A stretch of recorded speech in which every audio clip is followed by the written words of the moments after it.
नमस्कार दोस्तों, कैसे हैं आप सब। एकदम चकाचक, मस्त, दुरुस्त, बहुत बढ़िया बहुत बढ़िया। तैयारी कैसी चल रही है? धांसू? हाँ, तैयारी बेहतरीन रखनी है। उसी में हम सब भी आपके साथ हैं।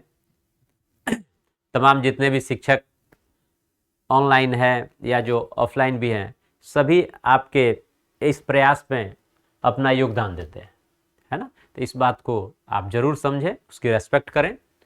और आज जो ये सीजीएल 2022 में क्वेश्चन पुटअप किया गया है, इसको यदि आप देखें तो हम लोग को ट्रायंगल में एंगल से रिलेटेड दो बातें विशेष तौर पे ध्यान रखनी है।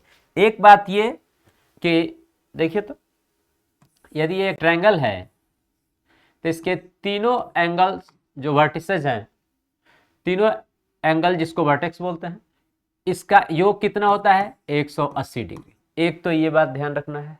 दूसरा ये कि किसी भी एक साइड को यदि आगे बढ़ा दें तो उसको हम लोग एक्सटीरियर एंगल कहते हैं। इन तीनों को क्या कहते हैं? Interior angle. इंटीरियर एंगल और इंटीरियर एंगल का योग क्या होता है? 180।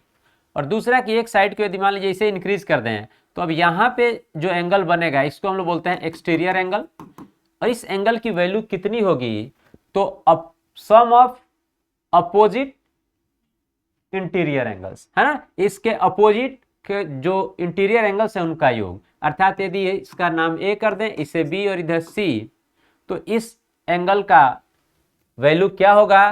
तो अपोजिट, इसके विपरीत, है ना। इसके विपरीत, कौन साइड्स नहीं, ये नहीं, है ना। इसके विपरीत कॉरेस्पॉन्डिंग, इसका ये कॉरेस्पॉन्डिंग एंगल है जो उसके पास का होता है। कॉरेस्पॉन्डिंग एंगल नहीं, क्या? अपोजिट इंटीरियर एंगल्स का सम होगा, है ना। तो ये जो एंगल है एक्सटीरियर एंगल, इसकी वैल्यू क्या होगी? तो अपोजिट इंटीरियर एंगल्स का सम ऑफ अपोजिट इंटीरियर एंगल्स, अर्थात ए और बी का। तो ए और बी का योग होता है। बस ये दो बातें जानना है विशेष तौर पे। तो एंगल से रिलेटेड बातें हम लोग डिस्कस कर लेंगे। तो आइए इसे अप्लाई करते हैं यहाँ पे और आंसर देखते हैं। देखिए तो जरा, यहाँ पे यदि बात करें इस त्रिभुज की ए, बी और डी की, तो देखिए तो ये एक्सटीरियर एंगल हो गया। और ऐसी स्थिति में जैसे एक्सटीरियर एंगल ये हो गया तो हम ये भी कह सकते हैं कि x, ठीक है ना, ये वाला y और z, ये तो पूरा एंगल हो जाएगा ना इसके लिए। a किसके बराबर हो जाएगा? 120 के। स्पष्ट है।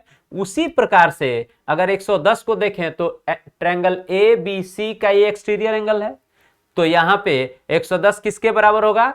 अपोजिट एंगल्स के सम के, अर्थात 110 किसके बराबर हो जाएगा? इन दोनों के, ठीक है। और ये कितना हो गया? 110।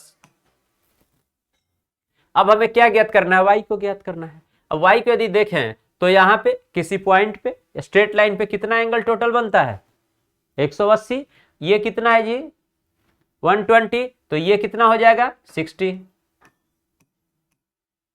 ये एंगल, इस ट्रायंगल की बात करें ए सी डी की, तो ये 110 है, ये 60 है, तो कितना हो गया दोनों का योग? 170। तो ये एंगल कितना निकल के आ जाएगा? 10 डिग्री। क्या बात की है हम लोग कि इंटीरियर एंगल्स का सम क्या होता है? 180। तो ये 10 आ गया। अब देखिए सभी का हमें ज्ञात हो चुका है वैल्यू, ऐड कर दें तो 110 और 10 कितने हो गए? 120। तो ये अपना आंसर है। तो प्रश्नों को हम लोग इस तरह से सरल तरीके से कर सकते हैं, और इसके लिए केवल और केवल जो ट्रायंगल की यहाँ दो प्रॉपर्टी है उसको जानना जरूरी है। ओके, चलिए तो अगले वीडियो में मिलते हैं और आप सब अपना ध्यान रखें। Okay, thank you.